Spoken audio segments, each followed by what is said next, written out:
Baik, selamat pagi, siang, sore, atau malam tim dosen dan teman-teman sekalian.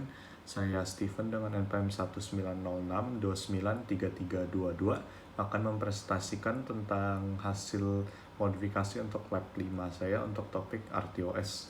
Nah, sebenarnya topik ini cukup unik karena ini lebih mengacu kepada pemrogramannya, seperti ini mungkin bisa dibilang seperti pemrograman bukan, maksud saya multi threading yang sudah kita pelajari pada mata kuliah pemrograman lanjut atau di operating systems. Nah, intinya adalah saya sudah membuat 4 task. Nah, dan 4 task ini bisa dibilang akan berjalan mungkin bukan paralel juga sih, karena microcontroller sekarang tidak multi-core, tapi bisa dibilang berjalannya bersamaan, semacam interleaving gitu.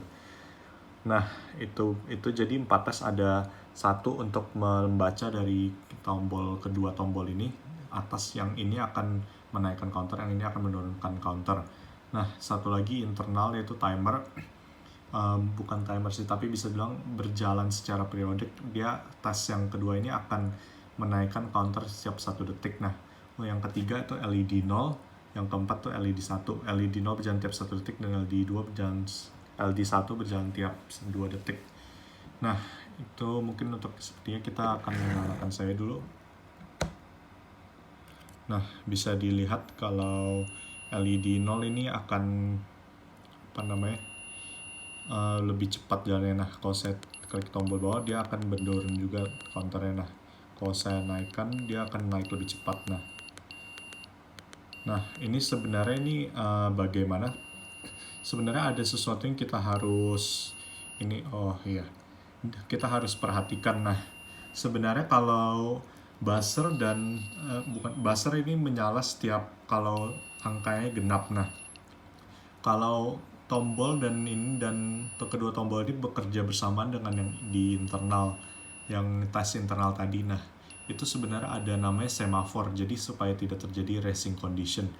Nah, sebenarnya ini ada sedikit masalah di LCD-nya, yaitu seperti buzzer terlepas, mohon maaf. LCD yaitu sebenarnya LCD ini kita tidak pasang semafor, jadi bisa dibilang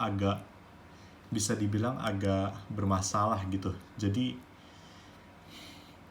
Jadi tidak bisa menampilkan yang benar, dan tadi mungkin yang terjadi tulisannya tiba-tiba hitam semua, itu karena racing condition di LCD ya, karena ini ya semuanya berjalan secara multi threaded ya, berjalan semua dalam sama waktu yang sama, walaupun tidak sama sih karena tidak multi core, ya tetap saja ada masalah sedikit gitu.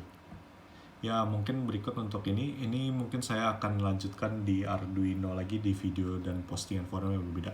Baik, terima kasih semuanya, sampai jumpa kembali.